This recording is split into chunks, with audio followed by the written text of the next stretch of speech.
Hello and welcome back to another new Rage Gaming video. My name is Hollow and oh my god, have you seen this game? Black Myth Wukong just came out of nowhere to drop this 13-minute gameplay trailer that showcases a pretty beautiful, mystical world set in that rather famous Journey to the West novel and myth. You might jump the gun here and say, hey, this just looks like a Souls-like with a Monkey King skin, but firstly, it's honestly so much more than that, and secondly, I'd actually compare this more to, the new God of War games before Souls at this point. From just bits of gameplay, we see intense atmosphere, a world that is uniquely Chinese mythos in nature, but the gameplay stands out on its own too. There's exploration, tight skill-based combat, big and small boss battles, huge open battles between yourself and many different enemies, and of course, the insane amount of magical abilities and effects you can use in this game. Today, I'm going to share with you everything we know about this shockingly good game and just why it appears to have spawned out of nowhere like it did today. I'm going to begin by running through the key elements of the trailer itself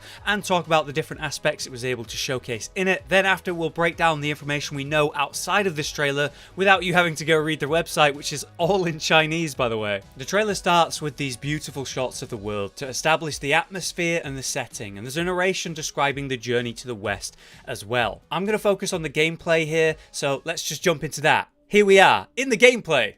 That's right, we're a bug. A little golden cicada, apparently. Now, this is gameplay. This is what it's all about. As you can see, this mechanic basically acts as a way to sneak through areas of enemies, listen to what they're currently thinking or planning, but the thing is, it doesn't work against everyone as the smarter enemy type pulls you out and we enter our first combat. We see immediately some basic combos, some attacks, some dodging, that's all fine, but what gets really exciting immediately is the magic. We literally freeze this enemy in time at range for a powerful charged heavy slam attack while it's vulnerable, and at the bottom left you see the cooldown for this attack is tiny. That's simple and fine, but I want you to realize that this game makes use of a whopping 72 magical abilities, and that was just one of them. Immediately we see Wukong do a boomerang throw at range, followed closely by this slow moving deflection technique as we mark our second and third combat abilities, and it's only going to get better from here. We immediately come across a sort of mini boss fight with this fire warrior,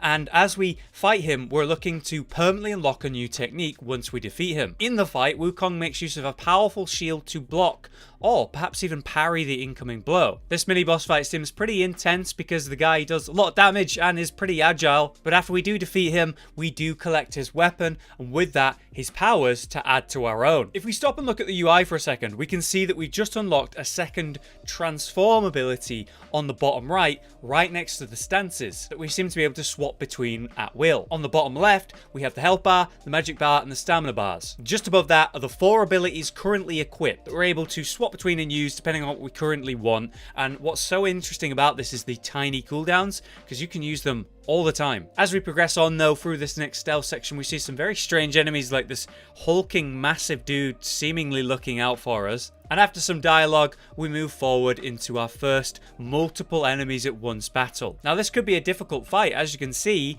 there's a lot going on here and we're dodging around. It's a bit of a struggle, but thankfully, we make use of the first insane transformation Wukong makes, turning him into this giant warrior for some big sweeping strikes and heavy slamming hits. With that, we see the UI change, and we have a 30-second timer to deal the damage and fight in this form and make the most out of it. This then consumes one of those 2 combat transformations Wukong had available in this trailer.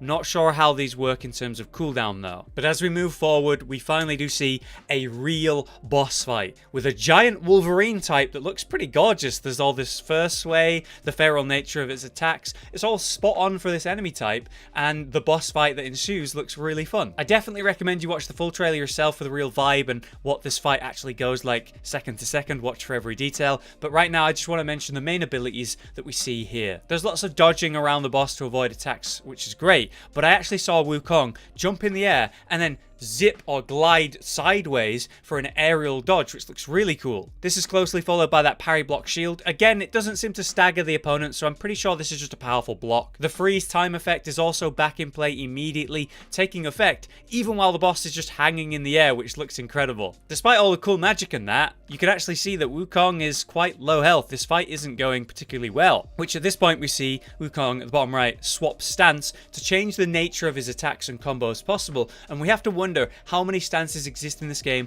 and how much does it impact, say, heavy attacks, light attacks. What are the combos in a different stance? During this stance, Wukong starts extending the staff to increase his range and mobility, which is really cool. But finally, we do get to see the bottom ability that Wukong hasn't used yet in this trailer. It's quite expensive on mana, and the longest cooldown we saw today, where he spawns in tons of allied Wukong illusions to distract and smash the boss. I would have loved to see him use this ability when he was fighting, you know, like the 20 enemies just before this area. What kind of big scale battle would that have been? But anyway, as we progress the fight, we now see it's time for that second combat transformation where we turn literally into the fire warrior we defeated earlier, now able to do heavy hits and fire effects on those attacks, which is perfect for our furry friend here, who is set alight whenever we attack him for big damage. This transformation appears to last much longer than the other one. This is 100 seconds and gives you very powerful single target combat ability. We also get a new health bar to even the odds, since Wukong himself was getting really low a moment ago and now we're healthy, so waiting to use this was quite smart. But using those leaps, those dashes and slams, Wukong manages to win the fight, and then we see a nice little cinematic in which another warrior who looks very familiar stops us from finishing the boss. And that's it for the direct gameplay that was followed by a little highlight reel of different cinematic moments, big battles and progression of the game. It's an absolutely brilliant trailer because it shows us so much and shows so much potential for this game without any BS. That's wonderful, and I gotta commend them for that. But now we've broken down the main elements of the gameplay we've seen, let's just talk about some important details we know from the website and other sources you might be wondering about. This is set to be a single player action-adventure RPG and was actually developed by a Chinese indie studio, Game Science Studio. This is their first major project. Obviously, as we can clearly tell, it's based on that Journey to the West mythology, the famous story and world that is very favored in the East. You might be wondering about the release for this game. It's going to be on both PC and consoles, and from the looks of things, this is definitely a next-gen game. Sadly though, the release date for the game is completely unknown. The small team working on this has been growing and growing, but it seems like we'd be very lucky to be able to play this late next year, maybe even longer. What we saw today was actually the result of over 2 years of development, and it's still got, you know, a ways to go before it's a full game. They're actively hiring new devs right now and growing their team, and it's very likely that a publisher will pick them up ASAP. I imagine Sony will get in on this. I mean, surely, come on. But there you have it. Our breakdown of the gameplay and outside information that we currently know about the game. 72 magic abilities to use, man. That is insane. You can see in the gameplay just how much is going on and how varied your playstyle can be with, like, the stances. I like the big transformation stuff, but to me it was the way that he bounced around combat styles that made me most excited. It looks so varied. Obviously, I'm pretty hyped for this game and I'm really looking forward to learning more about it, but what do you think? Obviously, the whole Journey to the West setting has been done in many ways now, and there's been stories, films, TV shows, all across gaming. To me though, this seems like something special. They've captured that fantasy, but added a lot of new stuff too. I'm sure I'll be back to talk more about this game with you in the future, but until then, thank you very much for watching. I've been Hollow, you've been you, and I'll see you next time.